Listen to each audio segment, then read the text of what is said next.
Assalamualaikum warahmatullahi wabarakatuh. Innal hamdalillah nahmaduhu wa nasta'inuhu wa nastahdihi wa nastaghfiruh wa natubu ilayhi wa natawakkalu alayhi wa na'udzu billahi min shururi anfusina wa sayyiati a'malina. May yahdihillahu fala mudilla lahu wa may yudlil fala hadiya lahu. Allahumma salli wa sallim wa barik ala Muhammad wa ala ali Muhammad kama sallaita wa sallamta wa barakta ala Ibrahim wa ala ali Ibrahim fil alamin innaka Hamidum Majid. Amma ba'd. Waalaikumsalam warahmatullahi wabarakatuh. Syafina, Maizatul Adnan, top fan kita, saudara Fazil Mispar, Ummu Aisyah, Abdul Rahman Yusof, Suzy Daniel, Hidayah, Sihat Cika, dan kepada semua yang hadir pada malam yang mulia ni, Intan Suraya, top fan kita ya, Izwati Ibrahim. Alhamdulillah, syukur pada Allah SWT kerana pada malam ni Allah menjodohkan kita dalam satu pertemuan yang mudah-mudahan menambahkan iman. Kerana kita kena berusaha untuk menambahkan iman, sebagaimana pokok yang kita sirami dengan baja, dengan air, mengelakkannya dari haiwan-haiwan perosak, maka demikian juga iman dalam diri perlu kepada pembelaan, penjagaan, pemeliharaan. Jadi seperti permintaan seorang daripada top fan kita semalam, Ustaz Syafiq Murad, maka saya milih untuk meneruskan bicara kita dalam bidang tafsir pada malam ni menerusi surah An-Naml, surah An-Naml, surah Semut. Jadi tuan-tuan dan hati dan dikasih sekalian, mari untuk kita kaji, melihat bagaimana Allah SWT membawakan semut ini dalam satu perspektif untuk kita hadamkan, kita fikirkan, dan mudah-mudahan membuahkan iman. Betapa makhluk yang kecil, yang kerdil, yang halus ini punya peranan untuk menambah keimanan kepada Allah SWT. Sebagai satu mukadimah, tuan-tuan dimuliakan Allah sekalian, surah An-Naml ni merupakan surah Makkiyah, seperti disebut oleh kebanyakan para ulama tafsir, contohnya Imam Masyuti dalam Abdul Mansur, bahawa ia diturunkan oleh Allah SWT kepada Nabi-Nya SAW sebelum peristiwa hijrah, sebelum Nabi kita berhijrah ke Madinah. Ahlan wa sahlan sahabat baik saya Ustaz Fairuz Hamid, sahabat serumah masa di Jordan dulu. Mudah-mudahan ada teguran pada apa kelemahan yang berlaku dalam kuliah ni. Basit Sahak, Rohaya Ayah, Bazid Aziz, mudah-mudahan dapat panjangkan video ni kepada seramai orang yang kita kenal.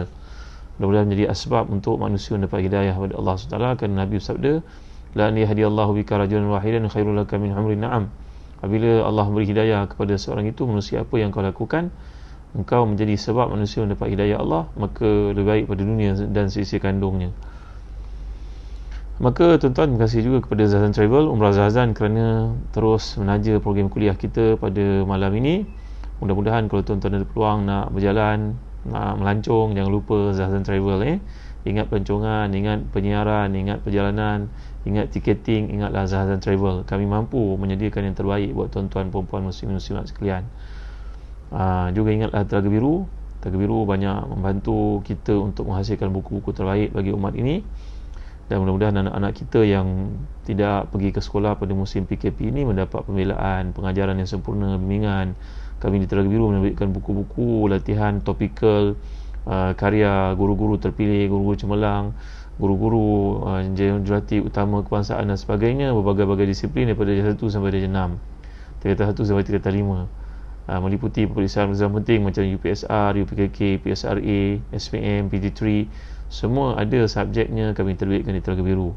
Jadi jangan keberatan untuk berhubung dengan pegawai-pegawai Telaga Biru yang ada nama mereka di sini, seperti Saudara Safwan, Puan Intan, Saudara Ridwan Zaino, Farid Mirzan, Faizal, dan semua yang hadir bersama dalam nama yang tuan-tuan boleh lihat tertera di situ.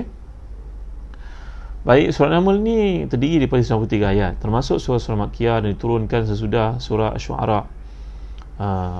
Jadi kalau kita perhatikan kata Al-Imam Muhammad Ali As-Sabuni dalam tafsirnya, tafsir Safatul Tafasir, beliau berkata bahawa surah An-Naml ni merupakan surah yang diturunkan oleh Allah SWT secara berturutan bersama dengan surah Asy-Syu'ara, bersama dengan surah Al-Qasas, dan kesemua surah ni disusun secara berturutan.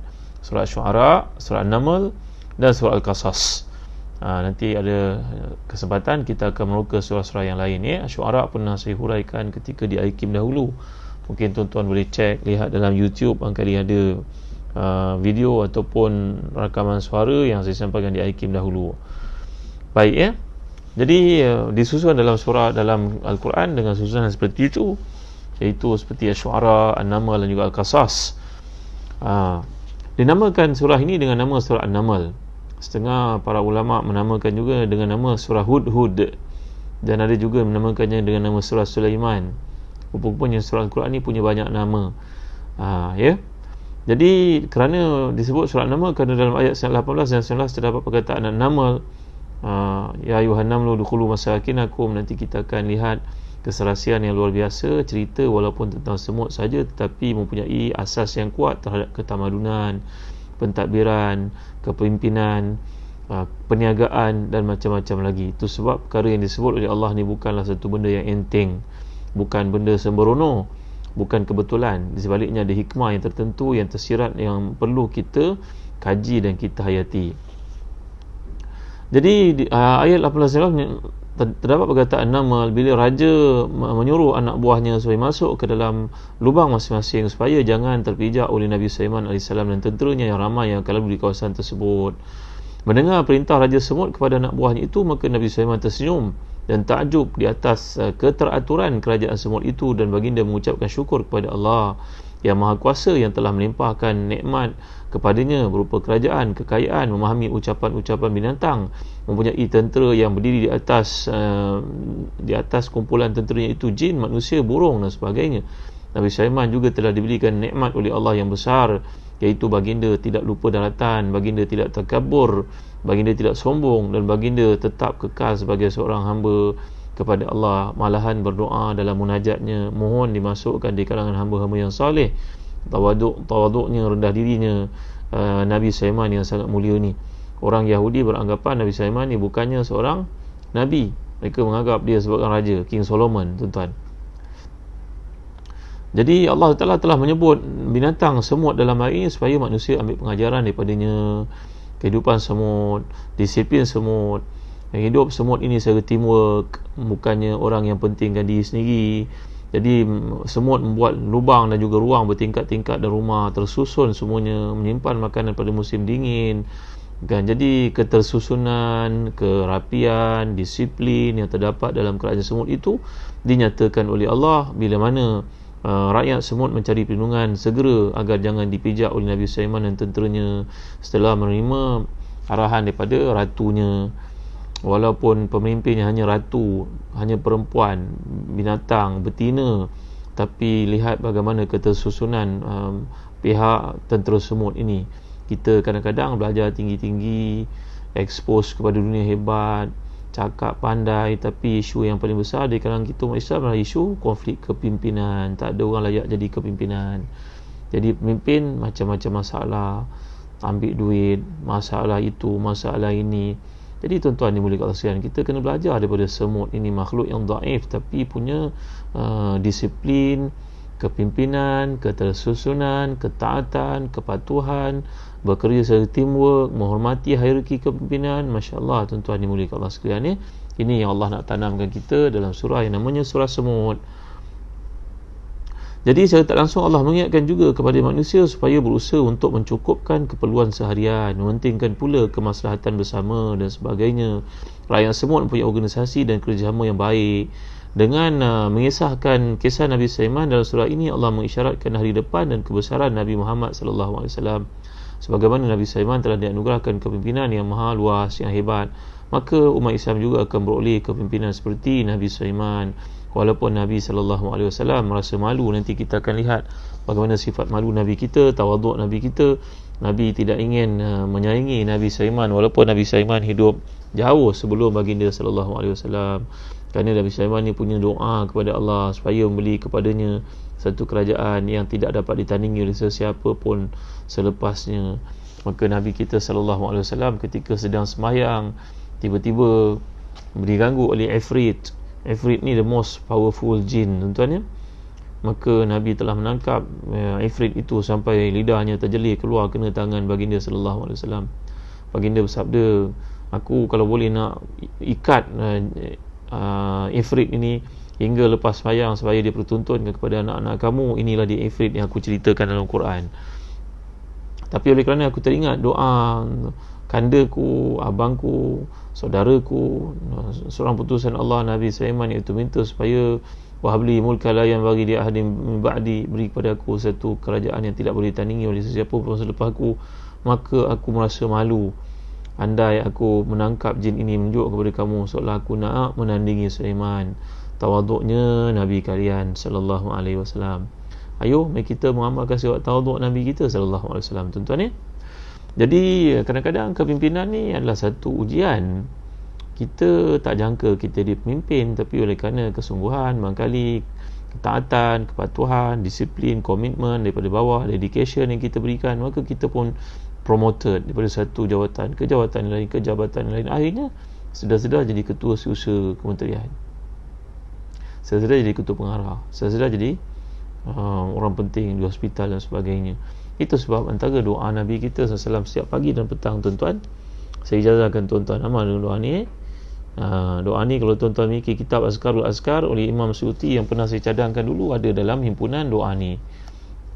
Allahumma inni as'aluka min faja'ati al-khairi wa a'udzubika min faja'ati asy-syarri. Ni buku merah ni, tuan-tuan ada kalangan tuan-tuan, saya tahu ada tuan-tuan yang telah memiliki kitab ini, amat berguna. Dia membawa kepada kita doa-doa yang diringkaskan daripada Al-Azkar oleh Imam Nawawi. Imam Suyuti datang 200 tahun lepas Imam Nawawi. Baginda beliau meringkaskan kitab Al-Azkar itu dengan nama Azkarul Azkar. Antara doa Nabi kita sallallahu alaihi wasallam, riwayat Ibn Sunni dan juga para muhaddithin yang lain, Al-Baihaqi, maka Nabi banyak berdoa, Allahumma inni as'aluka min faja'ati al-khairi wa a'udzubika min faja'ati syarri. Apakah maksudnya? Ya Allah, aku mohon kepadamu selalulah menimpa aku, memperoleh aku akan kebaikan-kebaikan yang aku tak sangka-sangka, dan aku mohon padamu perlindungan daripada dijauhkan daripada keburukan yang aku tak sangka-sangka. Oleh kerana ketaatan, kesungguhan, dedication kita dalam kerja, komitmen, maka kita pun naik pangkat, sehingga sampai ke jawatan tertinggi. Padahal keliling kita ada kawan-kawan lebih layak, lebih bijak, di universiti dulu lebih cemerlang daripada kita. Kita pun tak tahu kenapa kita yang dipilih. Salah satu sebabnya kita rajin berdoa dengan doa ni, tuan-tuan ya. Allahumma inni as'aluka min faja'atil khairi wa a'udzubika min faja'atil syarri. Terima kasih Ustaz Syafiq Murad. Terima kasih, jazakallahu khairan. Hasanallahu ilaika, barakallahu fika, sallallahu khairak. Jadi doa ni maksudnya, ya Allah, aku mohon kepadamu kebaikan yang tidak aku sangka-sangka, dan aku mohon perlindungan kepadamu dari kejahatan yang aku tidak sangka-sangka. Ni balik pada cerita kepimpinan yang Allah beri kepada seseorang. Maka kita kena tengok ke bumi selalu. Tengok ke bumi, tengok apa? Tengok rumput, tengok semut, tengok tanah seusul kita. Jangan tengok ke langit semata-mata. Bila tengok ke langit, terlupalah apa yang ada di bumi. Jadi Allah menyuruh kita untuk melihat binatang yang melata, yang duduk kat bawah tapak kaki kita ni, yang kadang-kadang sekarang kita tak perasan kewujudannya. Jangan bunuh semut, tuan-tuan ni. Kalau kat rumah bunuh semut, nanti anak-anak datang. Kalau bunuh semut, nanti anak-anak datang. Ada yang tanya kepada saya, muka surat berapa?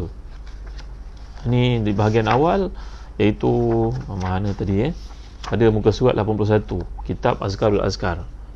Kitab Azkarul Azkar, muka surat 81, doa Allahumma inni as'aluka min faja'atil khairi wa a'udzubika min faja'atil syarri. Ya Allah, aku mohon kepadamu kebaikan yang tidak aku sangka-sangka selalu berlaku dalam hidupku. Paling kurang pun hari jadi dapat kad daripada suami. Paling kurang pun hari jadi dapat jam daripada isteri. Tuan-tuan, banyaknya kebaikan dalam hidup. Dan mohonlah perlindungan kepada Allah daripada ketergesaan, keburukan datang bertiba-tiba dalam hidup. Ini antara doa Nabi kita sallallahu alaihi wasallam, seperti riwayat Ibn Sunni. Tuan rujuk dalam kitab Azkarul Azkar. Baik, pada malam ni seperti yang saya sebutkan tadi, kita akan masuki surah yang baru, namanya surah An-Naml, surah semut, dan tuan-tuan boleh rujuk pada jilid yang ke-7. Jilid ke-7 kitab tafsir Ibn Kathir yang warna biru ni, muka surat yang pertama. Jilid yang ke-7, muka surat pertama. Dah jumpa? Jadi Allah menyuruh kita, memerintahkan kita untuk melihat sang semut ini kerana keterlangsungan, kesinambungan nikmat Allah itu bermula daripada bawah. Jadi setiap orang yang berjaya akan berkata, saya membina kejayaan daripada scratch. orang yang tinggi jawatannya dalam tentera. Saya jumpa seorang sahabat saya ya, naik pangkat di satu bahagian ke bahagian lain, kadang-kadang kerja di satu batalion ataupun department tu orang pandang hina, apa kau kerja kat sini manager.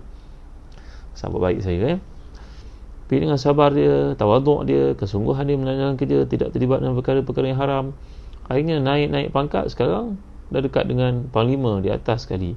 Allahu Akbar, nikmat yang Allah berikan kepada seseorang. Jadi bersabarlah, mulalah dari bawah.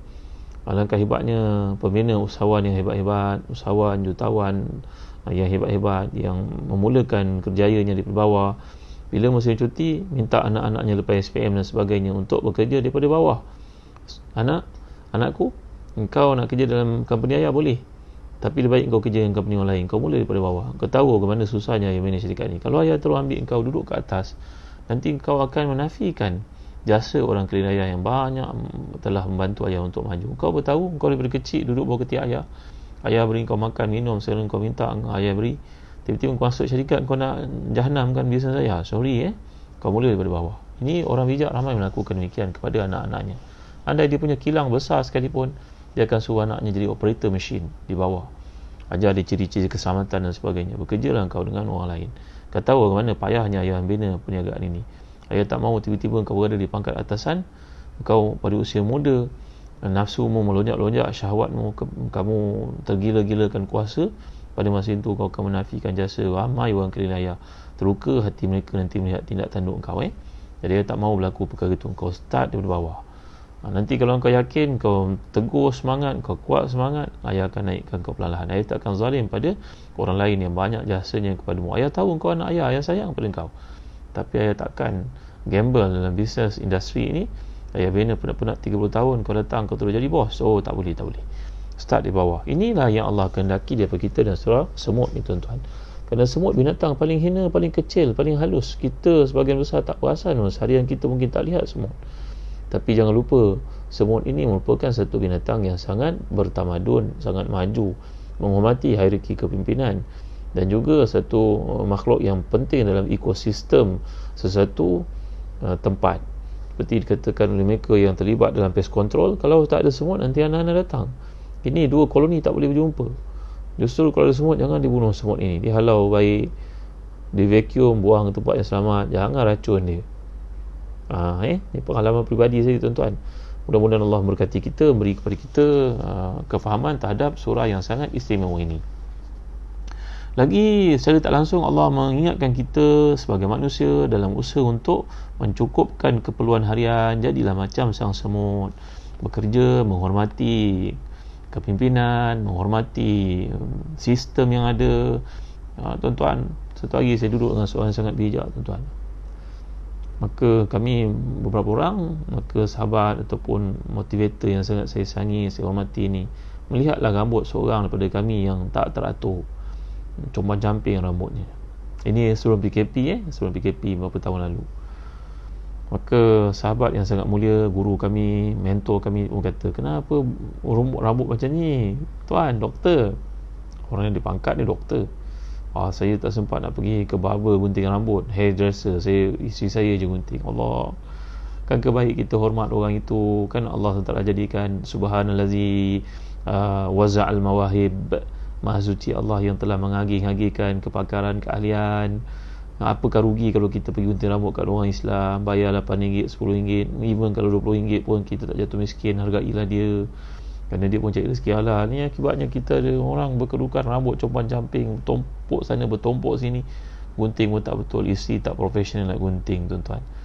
Jadi daripada peristiwa yang simple saya sebut kepada tuan-tuan ni, kita menghormati semua profession yang ada, kita menghargai semua yang ada. Kita nak jual rumah tiba-tiba kena ada evaluator datang evaluate rumah kita, tiba-tiba je kena sampai berapa ribu. Kenapa mahal sangat? Hormatilah pasal dia ada pekerja, dia ada sistem, dia ada kaedah dia. Kalau kita tak puas hati pun mintalah baik dengan dia. Kenapa mahal sangat? Boleh tak diskaun sikit, 500 ke 700 ke, buang yang ratus-ratus belakang ni, boleh tak? Nego lah, tuan-tuan, yang boleh kat Allah sekalian. Yang penting kita hormat semua orang ada tanggungjawab. Jadi inilah dia kepimpinan dalam Islam. Inilah dia pengagihan, kebijaksanaan, pentadbiran dan juga kepimpinan ataupun kerja dalam Islam. Hormatilah orang itu pada kedudukan masing-masing. Hargailah organisasi ini pada hierarki dan juga corak kepimpinan yang ada. Ini maksud Allah kehendaki daripada kita belajar daripada kehidupan sang semut. Jadi sang semut ini terkenal dengan organisasinya, kerja yang teratur. Jadi Allah Taala nak kita faham kisah yang Allah bawa dalam surah ini, kehebatan Nabi Sulaiman AS, kehebatan yang akan menjelma dalam kehidupan Nabi kita sallallahu alaihi wasallam bila berjaya menjatuhkan kepimpinan Quraisy dan juga tamadun dan juga empire Rom dan Parsi. Semuanya bermula dari bawah. Mula daripada melihat, merenung, mengkaji, observe, menghayati. Ulama-ulama Islam dahulu sebelum ada National Geography dan juga Animal Planet, untuk pengetahuan tuan-tuan, ulama Islam kita lebih 1000 tahun lalu telah mengkaji tentang kedahsyatan makhluk yang Allah jadikan. Mereka walaupun pada waktu itu tak ada sistem untuk di-visualizekan, tetapi mereka punya kaedah penulisan yang sangat teliti. Unta bagaimana hidup, kenapa Allah sebut unta dalam Quran, kenapa Allah sebut laba-laba dalam Quran, kenapa Allah sebut semut dalam Quran. Mereka mengkaji to the extent mereka dapat menjelmakan, mewujudkan kesedaran betapa hebatnya Allah untuk membawa tamsilan perumpamaan itu. Nampak tak tuan-tuan? Di zaman Spain lagi umat Islam telah pun ada kajian zoologis. Apa dia panggil? Kajian kehidupan marine dan sebagainya.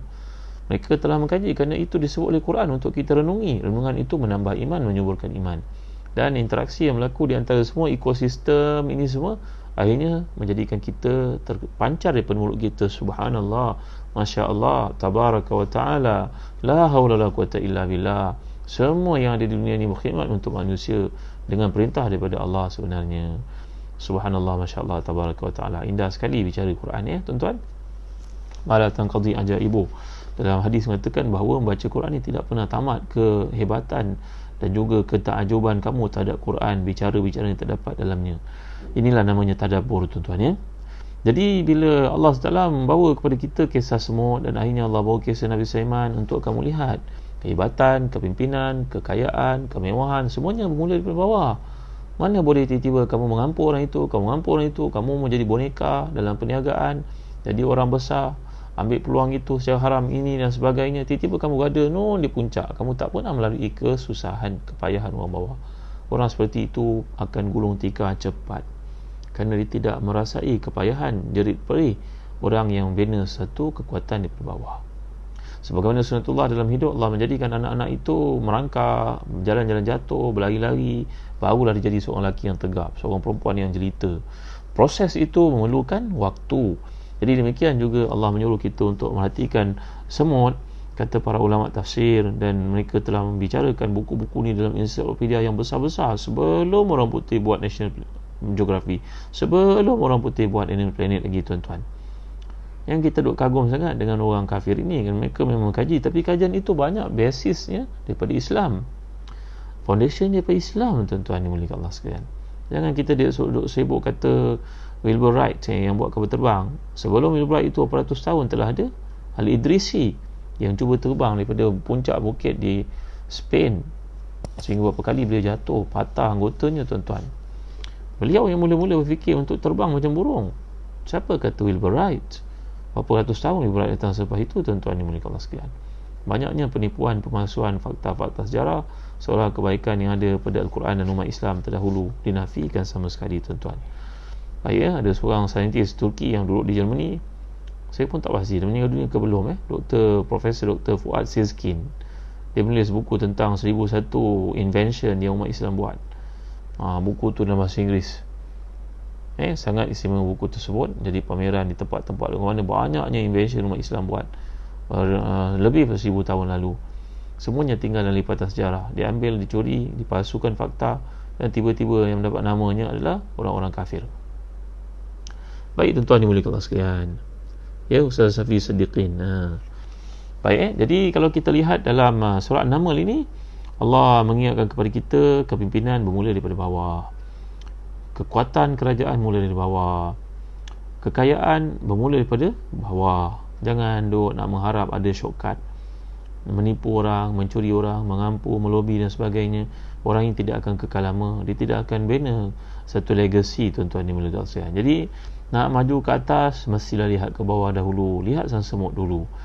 Jadi Allah membawa kepada kita kisah Nabi Sulaiman, mengisyaratkan hari depan yang sangat gemilang untuk Nabi-Nya Muhammad sallallahu alaihi wasallam. Walaupun Nabi Muhammad dengan tawaduknya tidak mahu melebihi pada kurniaan Allah itu dari sudut kepemilikannya, kekuasaannya, kerajaannya, kepimpinannya, tak mahu dia menguasai ifrit walaupun dia mampu buat begitu, kerana dia teringat doa Nabi Sulaiman, Rabbi habli mulka la yanbaghi li ahadin min ba'di, wahai Tuhan beri kepada aku kerajaan yang tidak akan mampu ditandingi oleh sesiapa pun selepas aku. Tawaduknya Nabi kita sallallahu alaihi wasallam, ya. Jadi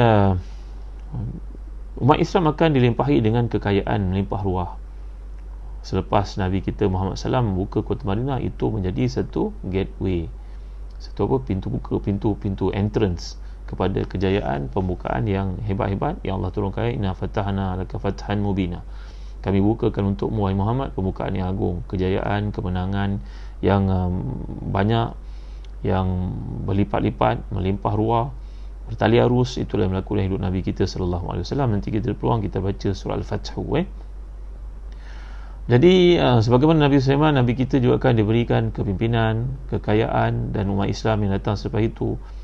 Sedangkan Nabi Muhammad SAW merupakan seorang ummi, tapi berjaya menghasilkan satu kepimpinan yang dikaji oleh manusia zaman-zaman sampai Makkah mengatakan, meletakkan Nabi kita Muhammad SAW memimpin yang tidak turun bandingnya di nombor 1. Tak penting pun Qul aminu bihi aw la tu'minu, kan kita baca semalam di hujung surah Al-Isra. Beriman ke tak beriman tak penting, tak ada apa manfaat bagi kita. Tapi orang menyebut asyai'u bi syai'u uzkar, ada orang sebut, kita sebutlah tuan-tuan. Maka si kafir ini buat kajian menobatkan Nabi kita Muhammad SAW sebagai kepimpinan, leader yang paling hebat, yang paling influential dalam kehidupan. Jadi paling berpengaruh, paling banyak peranannya, mampu memimpin masyarakat Arab pada masa itu. Kena ingat dia, uminya Nabi kita sallallahu alaihi wasallam adalah satu kemuliaan. Tapi kalau di kalangan kita seorang yang buta huruf, illiterate, maka ini merupakan satu penghinaan. Kalau uminya Nabi kita itu, buta hurufnya Nabi kita itu satu kemuliaan. Tapi kalau buta huruf seseorang kita, itu merupakan satu keaiban. Kemuliaan Nabi kerana bila Nabi seorang yang ummi, maka bagaimana Nabi boleh merancang, menyampaikan, membimbing umat yang begitu hebat sampai mempunyai kejayaan yang bertali arus yang kita bincangkan. Ini menunjukkan bahawa baginda mendapat pendidikan direct daripada Allah SWT. Adabani Rabbi fa ahsana ta'dibi. Tapi kita tak boleh pula macam tu. Kita tak boleh berkata aku pun ummi macam Nabi SAW. Kita tak ada apa peranan pun, kita kena belajar. Nanti kita akan lihat dalam surah An-Naml ini kisah bahawa Nabi Sulaiman memahami bahasa semut. Ini kita tak pula disuruh belajar bahasa burung macam ada orang hidup kat Turki bunyi macam burung, daripada jauh boleh dengar isyarat dikemukakan. Kita janganlah belajar bahasa macam tu. Yang disuruh kita belajar untuk bahasa membolehkan kita menjambatankan diri kita dengan tamadun, yang membantu kita untuk maju ke hadapan. Belajar bahasa Inggeris yang pernah kita bincangkan, belajar bahasa Mandarin sebagai contohnya, belajar bahasa Urdu, banyak kitab-kitab ditulis bahasa Urdu untuk memahami Al-Quran, hadis, kerana ramainya ulama di kalangan para ulama di India menulis bahasa itu contohnya. Jadi lihatlah kepada prioriti, keutamaan, mana yang lebih utama. Isi kandung surah An-Naml ini adalah menceritakan tentang Al-Quran sebagai rahmat dan juga petunjuk kepada orang beriman. Keesaan, kekuasaan Allah dan keadaannya tidak memerlukan kepada sekutu-sekutu yang mengatur alam ini. Hanya Allah yang tahu tentang perkara gaib, adanya hari kebangkitan, dan ia bukan satu dongengan. Kemudian dalam kisah An-Naml juga kita akan lihat kisah Nabi Sulaiman dengan semut, kisah burung hudhud. Itu sebab di kalangan para ulama tafsir ada yang menamakan surah ini sebagai surah hudhud. Dan begitu juga cerita tentang Ratu Balqis yang dikatakan namanya Balqis dalam kisah-kisah Israeliat, yang merupakan seorang pemimpin di Yaman yang datang akhirnya beriman kepada Nabi Allah Sulaiman. Jadi kerja seorang Nabi, kerja seorang pemimpin adalah untuk mengislamkan, dan kerja kita bila berada di tahap yang tinggi untuk mengajak orang kepada kebaikan. Macam Nabi Sulaiman yang kita baca di sini mengajak Balqis untuk beriman kepada Allah SWT, berdakwah kepadanya. Nanti kita akan kupas perkara ini. Kemudian kisah Nabi Saleh dengan kaumnya, kisah Nabi Lut dengan kaumnya, dan lain-lain perkara yang dikemukakan dalam surah An-Naml, surah semut ini, kisah ciri-ciri orang beriman. Al-Quran menjelaskan apa yang dipersisihkan Bani Israel. Hanya orang yang beriman saja yang dapat petunjuk kejadian-kejadian sebelum datangnya kiamat, dan keadaan orang yang beriman yang tidak beriman pada waktu itu. Allah menyuruh Nabi-Nya Muhammad SAW dan umatnya memuji dan menyembah Allah sahaja semata-mata, dan kemudian membaca Al-Quran dan memperlihatkan kepada kaum musyrikin kebenaran ayat-ayatnya. Inilah sedikit mukadimah untuk tuan-tuan fahami berpandu pada surat Naml yang kita akan teroka, jelajah, explore pada kali ini. Jadi lagi tuan-tuan, surat Naml ni merupakan satu surah Makkiyah yang telah saya jelaskan, yang diturunkan oleh Allah sebelum Nabi-Nya Muhammad SAW berhijrah ke Madinah, dan nama yang paling popular nama An-Naml. Jadi Al-Imam Tahir Ibn Ashur dalam tafsirnya Tahrir Tanwin mengatakan bahawa yang menonjol dalam surah ini adalah huraian tentang Al-Quran, kemukjizatannya sebagaimana diisyaratkan dalam pembukaan surah ini dengan dua huruf, iaitu Tasin. Kata Imam Asyuti dan Ibnu Mansur, itu merujuk kepada ismun min asma'illahil a'zam, itu merupakan nama daripada nama-nama Allah yang azam, Ismullah al-Azam. Setengah mengatakan bahawa maksud Ismullah al-Azam itu iaitu Al-Hayyu Al-Qayyum. Tapi Tasin ini juga salah satu nama-nama Allah, kerana kita tahu nama-nama Allah ni ada banyak, bukan 99 saja. Telah saya huraikan pada hujung surah Al-Isra yang lalu, walillahil asmaul husna fad'uuhu biha, Qulillaha awidur rahman ayyama tad'u falahul asmaul husna. Kita dah bincangkan ayat ini berkaitan dengan nama Allah yang banyak. Jadi kata para ulama tafsir, riwayat daripada Ibn Abi Hatim ini mungkin merujuk pada satu daripada nama-nama Allah. Ini ijtihad para ulama, kerana Nabi tak pernah menghuraikan maksud Tasin itu, tuan-tuan. Jadi dalam surah ini juga akan kita lihat huraian yang hebat yang Allah ceritakan tentang anugerah kepada seorang nabinya, Nabi Sulaiman alaihissalam, yang diberikan ilmu, diberikan hikmah, diberikan kerajaan. Dan dihuraikan juga kepada bangsa Arab tentang satu kaum yang pernah hidup di semenanjung Arab, namanya kaum Thamud, dan kerajaan Arab yang agung iaitu kerajaan Sabah di Yaman.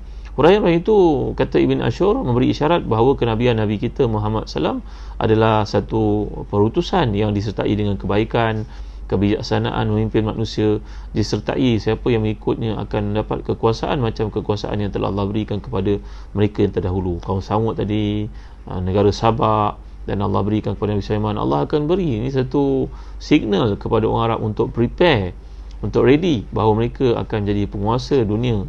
Dan itu telah pun terbukti pada zaman kepimpinan Islam yang awal.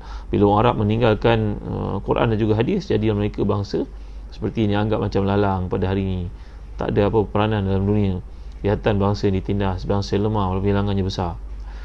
Jadi ini kerana mereka meninggalkan pedoman Quran yang dibawakan tadi, kisah-kisah ni untuk mereka pegang, mereka ikut.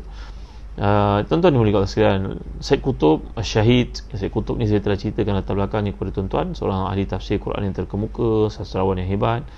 Ya, Allah SWT telah pun mentakdirkan kepadanya, memuliakannya dengan mati syahid. Jadi Syed Qutb menegaskan bahawa tema utama surah ni sama dengan tema surah-surah lain yang diturunkan oleh Allah sebelum Nabi berhijrah ke Madinah, iaitu tema surah Makkiyah. Penekanan kepada aspek ketuhanan, pengesaan, kewajipan mengetahui tentang logik hari kiamat itu pasti berlaku, ganjaran dan balasannya. Demikian juga persoalan wahyu dan juga gaib, bahawa Allah adalah Maha Kuasa dan pemberi rezeki yang wajib disyukuri. Kisah-kisah yang dihuraikan dalam Quran ini bertujuan mengukuhkan persoalan-persoalan itu. Namun demikian, kata Syed Qutb, penekanan utama pada surah ini adalah tentang ilmu Allah yang mutlak, zahir dan juga batin. Lebih-lebih lagi tentang perkara gaib dan ayat-ayat kauniyah, ayat-ayat fizikal yang boleh kita lihat, tanda-tanda fizikal, matahari, bulan, bintang. Kalau tuan-tuan ada dalam WhatsApp group sahabat-sahabat Ustaz Zahzan, ini banyak gambar-gambar indah yang dikongsikan. Itu tandanya ayat kauniyah, tanda-tanda, alamat-alamat, bukti-bukti yang fizikal yang boleh kita lihat kekuasaan Allah. Berlaku planet bersisir pada waktu malam, kita dapat lihat pandangan yang berlaku ratusan tahun sekali itu, tuan-tuan. Ini semua adalah bukti kekuasaan Allah SWT, dipanggil ayat kauniyah, ya. Jadi ilmu yang dianugerahkan kepada Nabi Daud dan Sulaiman, pengajaran kepada kita bahawa Nabi Sulaiman ini seorang Nabi yang memiliki hikmah, penguasaannya terhadap bahasa burung. Kalau kita nak berkuasa macam Nabi Sulaiman, kita kena tahu apakah bahasa yang mampu membawa kita kepada mercu kepimpinan, macam bahasa perniagaan, bahasa Inggeris sebagai contohnya. Kerana itu dinyatakan dalam ayat yang ke-6, sungguhnya engkau benar-benar dipertemukan dengan Al-Quran, wa innaka latulaqa, kamu benar-benar telah mendapat Al-Quranul Karim daripada min ladun hakimin alim, kamu mendapat pengetahuan daripada Allah yang memiliki kekuasaan, kebijaksanaan dan mengetahui segala-galanya. Al-Imam Al-Biqai dalam tafsirnya Nazmud Durar pula mengatakan bahawa kalau kita perhatikan nama surah sebagai petunjuk utama tema surah ini, iaitu tema surah ini huraian tentang Al-Quran, berapa kitab suci yang telah cukup untuk jadi petunjuk pada semua makhluk. Dia menjelaskan jalan yang lebar dan lurus, membezakannya daripada jalan kesesatan. Jadi ini penekanan yang diberikan oleh surah An-Naml. Dia menjelaskan kepada kita petunjuk, menjelaskan tentang prinsip-prinsip pokok agama, kata Imam Al-Biqai di awal tafsir surah An-Naml, ya. Jadi perkara ini terlaksana kerana menurunkannya Allah yang Maha mengetahui segala yang tersembunyi dan juga yang jelas. Dia yang beri khabar gembira buat orang beriman dan peringatan buat si kafir. Semua persoalan ini wajib berdasarkan pengetahuan yang menyeluruh yang menghasilkan hikmah. Atas dasar itu Imam Al-Biqai menyimpulkan bahawa tujuan utama dan pokok utama surah ini adalah penonjolan aspek pengetahuan kebijaksanaan Allah, sebagaimana surah sebelumnya menceritakan tentang kekuasaan kemalasannya, iaitu surah Asy-Syu'ara. Jadi pengetahuan tentang semua keadaan ciri-cirinya merupakan satu benda yang paling jelas membuktikan tentang hal-hal ketuhanan, kehebatan, kepimpinan Allah, kekuasaan, pentadbirannya. Jadi serangga ini dikenali sangat baik kebijaksanaannya, memiliki kemampuan luar biasa dalam mengatur kehidupannya. Lebih-lebih lagi dalam surah ini menceritakan tentang ketulusannya dan kemampuannya mengekspreskan tujuan itu, kesesuaiannya kondisi menghadapi apa juga keadaan, musim panas, musim sejuk, dia duduk di bawah bumi, menyimpan makanannya telah siap, semuanya bertawakal kepada Allah Subhanahu Wa Taala. Ini sifat-sifat ketundukan, kepatuhan, ketaatan kepada Allah yang ada pada sang semut. Pernah satu hari seorang Nabi di kalangan Bani Israel melalui satu tempat. Jadi tuan Rohana Abdullah bertanya, ruginya tak termasuk dalam grup WhatsApp Datuk Zazan. Kita ada satu grup lagi, grup Telegram sahabat-sahabat Ustaz Zahzan.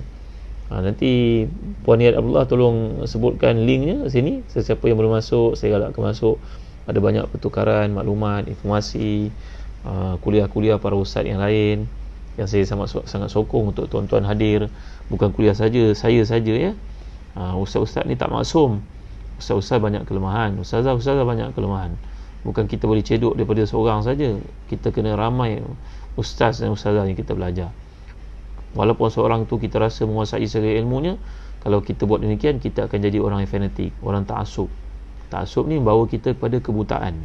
Kita tak nampak yang baik, kita nampak semua orang salah, dia seorang je betul. Ini tak betul, tuan ya. Jadi kalau kita perhatikan lagi, kata Imam Biqai, pengetahuan tentang semut ini mengajar kita satu hakikat dalam hidup, betapa pentingnya tawaduk, melihat ke bawah, kepimpinan bermula daripada bawah. Ini seperti yang telah saya jelaskan tadi. Jadi surah ni dari urutannya adalah mushaf, duduknya adalah surah yang ke-27, tetapi turunnya adalah surah yang ke-48, iaitu selepas surah Syu'ara dan surah Qasas, dan disusun oleh Nabi dengan perintah daripada Allah melalui Jibril. Dalam susunan yang kita belajar, begitulah kedudukannya. Syu'ara dulu, An-Naml nombor 2, kemudian Al-Qasas. Walaupun turunnya pun memang sedemikian, maka disusun pun sedemikian. Al-ilmu indallah, ilmunya di sisi Allah. Jadi menurut para ulama tafsir yang menghitung ayat-ayatnya, mengatakan bahawa ia mengandungi 95 ayat, seperti yang dihitung oleh para ulama Hijaz, Madinah dan juga Mekah. Dan dihitung oleh para ulama Basrah dan Kufah, ia cuma 93 ataupun 94 ayat. Muslim-muslimat yang hati dan dikasih sekalian. Baik, jadi mudah-mudahan Allah beri pada kita kefahaman terhadap permulaan diskusi kita tentang surah An-Naml. Mengambil keberkatan pada kali ini, kita baca beberapa ayat yang awal daripada surah yang mulia ni. Bismillahirrahmanirrahim. Tasin. Tilka ayatul Qur'ani wa kitabim mubin, hudan wa bushra lil mu'minin. الذين يقيمون الصلاة ويؤتون الزكاة وهم بالآخرة هم يوقنون إن الذين لا يؤمنون بالآخرة زينا لهم أعمالهم فهم يعمهون أولئك الذين لهم سوء العذاب وهم في الآخرة هم الأخسرون وإنك لتلقى القرآن من لدن حكيم عليم. Sadaqallahul Azim. Tasin. Surah ini adalah ayat Quran dan ayat-ayat kitab yang menjelaskan untuk menjadi petunjuk dan berita gembira kepada orang beriman. Iaitulah orang mendirikan salat, menunaikan zakat dan mereka yakin akan adanya akhirat. Sungguhnya orang yang tidak beriman kepada hari akhirat, kami jadikan mereka memandang indah perbuatan-perbuatan mereka walaupun ia silap. Maka mereka pun bergelumang dalam kesesatan. Mereka itu adalah orang yang mendapat azab yang buruk di dunia dan mereka di akhirat nanti adalah orang yang paling rugi. Dan sungguhnya engkau telah diberi Al-Quran dari sisi Allah yang maha bijaksana lagi maha mengetahui. Tuan-tuan hati dan dikasihi sekalian. Jadi inilah dia sebagai satu permulaan untuk kita faham tentang surah An-Naml. Kata para ulama tafsir, kalau kita lihat di awal ini, jadi surah ini dimulai dengan firman Tasin, itulah yang kau baca atau yang terlintas dalam benakmu, ataupun atau yang kini dan akan datang kepadamu, yang sangat tinggi kedudukannya, iaitu Al-Quran dan ayat-ayat kitab yang sangat sempurna yang menjelaskan segala persoalan berkaitan dengan kehidupan manusia, kebahagiaan dan kesensaan mereka. Jadi lihat pada tafsir Al-Munir, tafsir Ibn Katsir ini pada muka surat kedua, firman Allah, tilka ayat, itulah ayat-ayat, inilah ayat Al-Quran dan juga kitab yang menjelaskan, dengan yang berperanan sangat jelas dan tegas untuk menjadi petunjuk dan berita gembira kepada orang beriman, iaitu petunjuk dan berita gembira yang hanya tercapai dari Al-Quran, iaitu bagi orang yang mengimani, mengikuti dan membenarkannya, mengamalkan isi kandungnya, mendirikan salat wajib, membayar zakat yang fardu, meyakini hari kiamat, hari kebangkitan setelah kematian, balasan sebagai amal buatan baik dan buruk, serta syurga dan neraka. Sekarang kita lihat ya, kenapa Allah menggunakan di sini perkataan tilka. Allah menggunakan tilka ayatul Quran wa kitabim mubin. Di sini nak menunjukkan kepada tilka bukan jauh. Dalam ayat lain Allah mengatakan wahaza kitabun anzalna, tapi di sini Allah mengatakan tilka.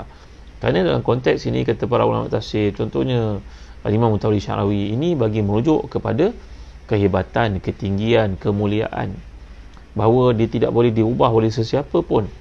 Tak ada siapa tangan-tangan yang jahat yang boleh mengubah apa yang terdapat dalam Quran. Dengan niat sedemikian mereka tidak akan mampu melakukannya. Tapi bila Al-Quran itu dirujuk untuk menjadi petunjuk, disuruh untuk kita ikuti, maka Allah menggunakan perkataan haza, ini dia, kerana ia dekat denganmu. Tapi bila merujuk kepada kedudukan dalam konteks ini untuk mengelakkan sebarang usaha jahat oleh pihak-pihak musyrikin untuk menghapuskan nur Al-Quran, menghapuskan apa yang terdapat Al-Quran, mengubah, meminda, maka Allah menyebut perkataan itu tilka. Jadi bezanya ismul isyarah ini, haza untuk merujuk kepada dekat, zalika ataupun tilka merujuk kepada jauh, kerana ketinggiannya, kemuliaannya, kedudukannya di sisi Allah SWT di Lauh Mahfuz, yang tak ada seorang pun boleh mengubah, meminda, mencorakkan sebagaimana dilakukan oleh Ahlul Kitab kepada kitab-kitab Samawiyah yang diturunkan oleh Allah kepada Nabi dan mereka. Habis mereka pindah, secocok, selari dengan kehendak hawa nafsu mereka. Tapi Al-Quran, mereka tidak akan mampu lakukan sedemikian. Jadi itu bezanya di antara pendekatan Quran untuk kita lihat perkataan tilka ataupun haza. Muslim-muslimat hati dan dikasihi sekalian. Jadi bila Allah menggunakan menyebut tentang Al-Quran dalam konteks pemukaddimah di awal ini, ia merujuk pada satu mukjizat, keistimewaan yang terkandung dalam Al-Quran, ayat-ayat yang merupakan petunjuk, berita gembira untuk orang beriman yang mantap imannya, iaitu orang yang melaksanakan dengan baik segala ibadah yang difardukan buat mereka, dengan salatnya, zakatnya. Mengapa Allah menyebut perkataan salat diikuti dengan zakat tiap-tiap kali dalam Quran? Kata Al-Imam As-Sawi dalam huraiannya kepada tafsir jalan lain, bahawa ini menunjukkan kepada keterikatan kita dalam hidup kepada dua tali, hablum minallah dengan hablum minas. Segala kebaikan berpunca daripada Allah dengan hubungan yang kita jalin dengannya melalui salat.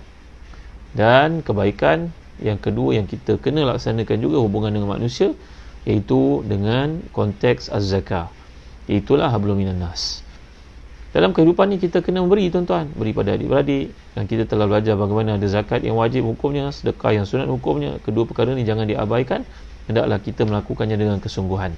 Walaupun zakat telah kita tunaikan, maka sedekah tetap kita jalankan. Sebagaimana salat fardu kita lakukan, maka kita tampung salat fardu kekurangan dengan sembahyang sunat.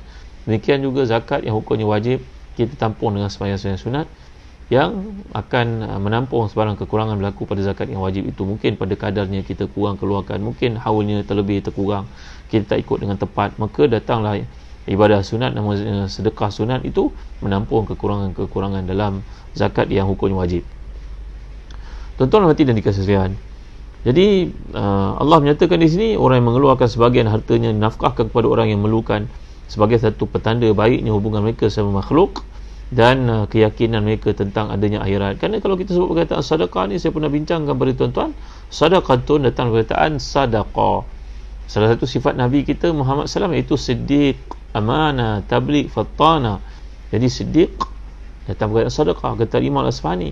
Kerana orang yang melakukan sedekah itu meyakini, membenarkan janji Allah, janji Rasulullah, bahagiannya di akhirat tidak dikurangkan sedikit pun, ia akan dilipat ganda. Maka orang melakukan sedekah ini sebenarnya mengamalkan satu sifat Nabi Muhammad sallallahu alaihi wasallam, iaitu siddiq. Dia benarkan janji di akhirat. Bila dia dapat hasil itu, dia tak dapat kat dunia. Mungkin Allah beri ketenangan padanya, itu selalu berlaku. Mungkin Allah beri kesuburan pada perniagaannya, itu selalu berlaku. Tapi untuk diukur dengan ukuran maddi, kebendaan, kau buat begini dapat begini, itu belum tentu tuan-tuan yang boleh kasihan. Mungkin orang itu rajin bersedekah, dia tak kaya tapi keturunannya jadi orang yang mulia. Jadi kadang-kadang sedekah itu tidak datang fungsinya di dunia dalam bentuk-bentuk yang nampak, yang boleh diukur. Ia berlaku, saya tak nafikan, tapi akhirat itu pasti. Maka orang yang mengamalkan sedekah ni telah mengamalkan prinsip Nabi, iaitu membenarkan janji Allah, janji Rasulullah, bahawa sedekah itu tidak akan diabaikan, dia akan dilipat gandakan, dia akan disuburkan oleh Allah di akhirat. Maka itu sebabnya orang yang menafkahkan harta ini termasuk di kalangan orang yang kukuh imannya kepada akhirat, sesuai dengan ayat nyatakan oleh Allah SWT kat sini. Wa yu'tuna zakat wa hum bil akhirati hum yuqinun. Mereka menunaikan zakat dalam keadaan mereka yakin bahawa akhirat itu ada. Mereka yakin terhadap akhirat itu. Mereka terhadap akhirat itu sangat yakin. Jadi waw di sini salah satu maknanya waw hal. Hal itu berarti disertai dalam aktiviti-aktiviti ibadah, amal saleh dilakukan itu kesedaran, keyakinan bahawa akhirat itu pasti terjadi dan dia pasti mendapat balasan terhadap kebaikan-kebaikan yang dikerjakan.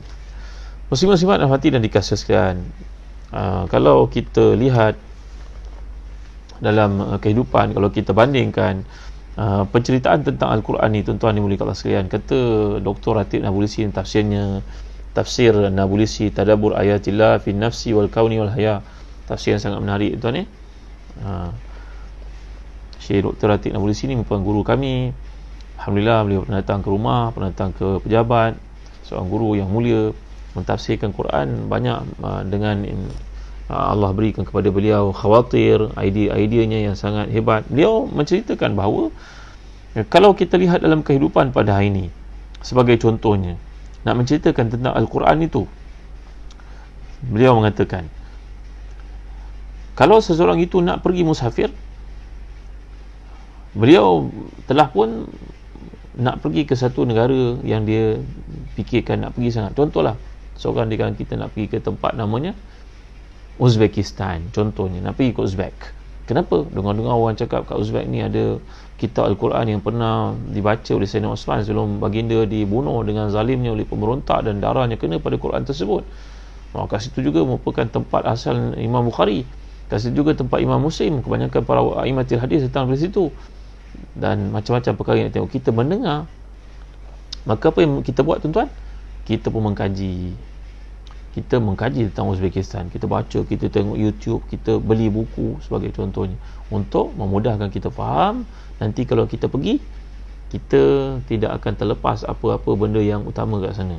Begitu kan? Kalau kita nak pergi musafir kan, begitu juga nak pergi Mekah. Orang nak pergi Mekah buat kali pertama, nak menunaikan umrah contohnya, dia dengar orang cerita Kaabah tu macam mana, cium jasad tu susah, masuk Raudhah tu kena beratur, dia pun fikir macam mana, terbayang. Dia pun bacalah buku-buku, dengarlah kuliah, melihat dalam YouTube dan sebagainya, sehingga pahamannya terhadap ibadah umrah itu jelas. Faham tak tuan-tuan?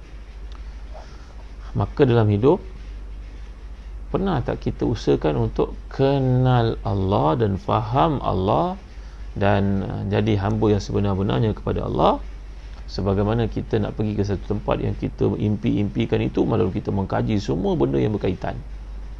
Faham tak tafsiran ni? Faham tuan?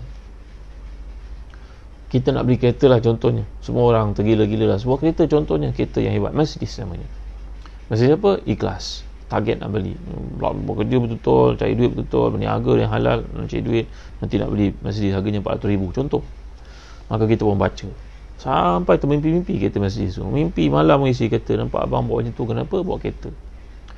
Kerana kita nak benda itu. Kita akan usahakan untuk memahami semua yang ada padanya, spek yang ada, faham betul-betul kat mana harganya, boleh dapat murah sikit, apa privilege yang dapat, semua kita kaji. Betul tak tuan-tuan?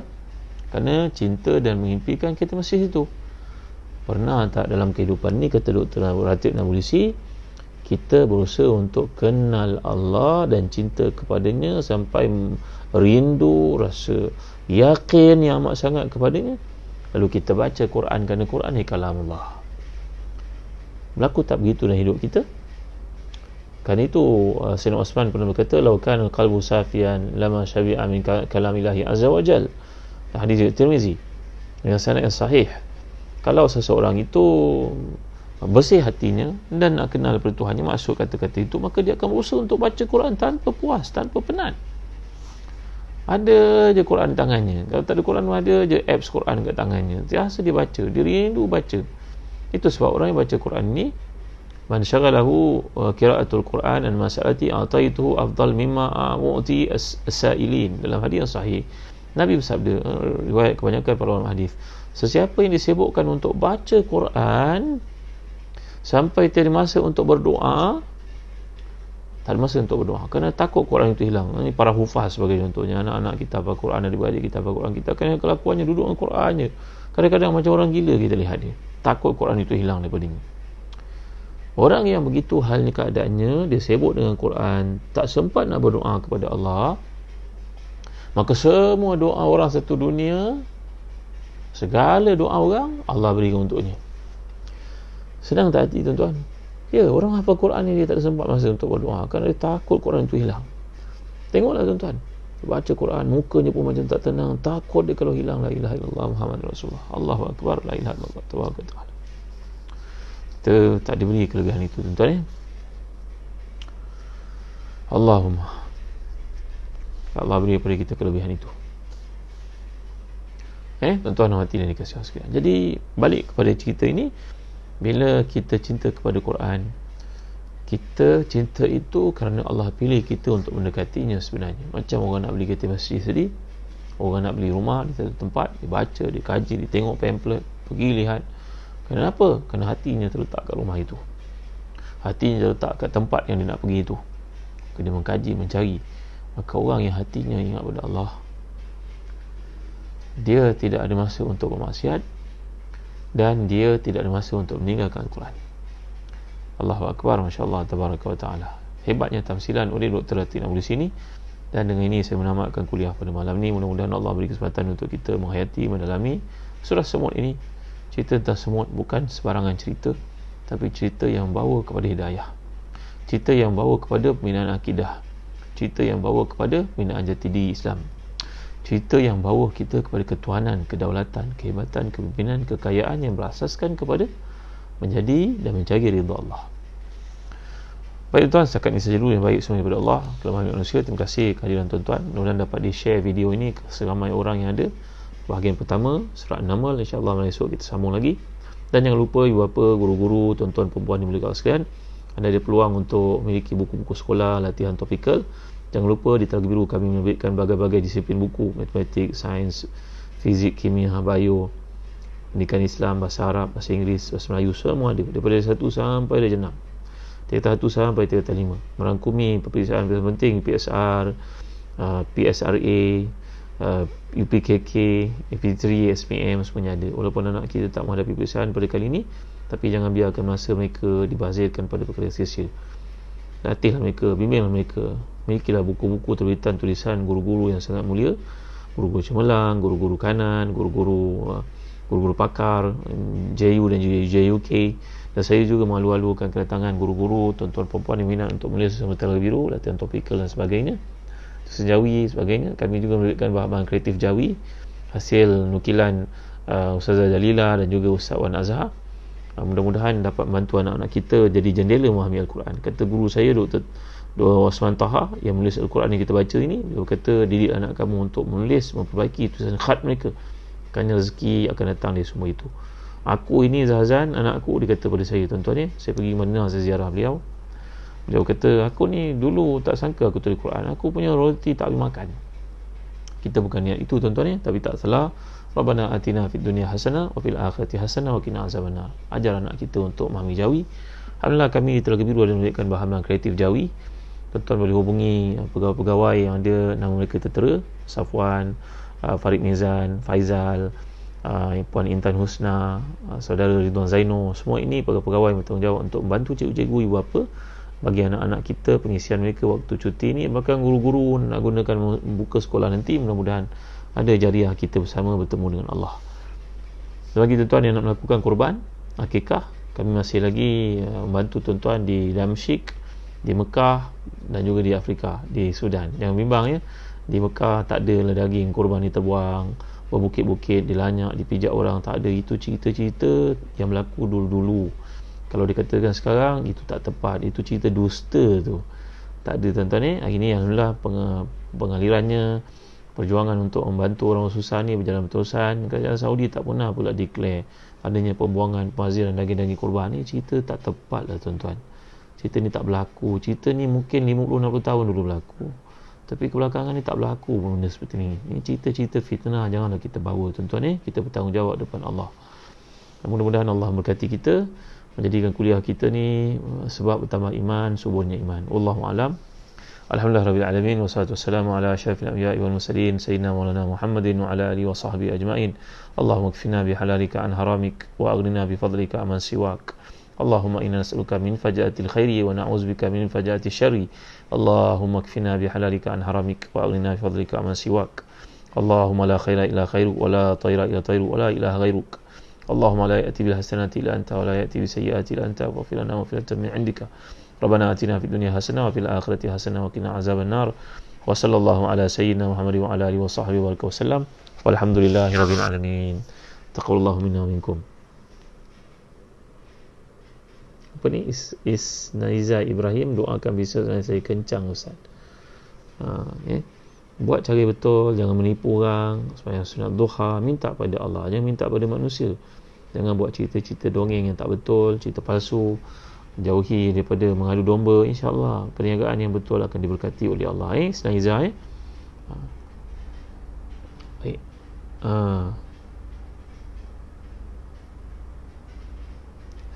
Lihat Abdullah, Nisanul Hasanah. Terima kasih semua yang mudah-mudahan dapat kongsi video ini ke seramai saudara, sahabat yang kita kenal, rakan taulan, kenalan, alumni, ahli karya sebagainya. Sekian, Assalamualaikum warahmatullahi wabarakatuh.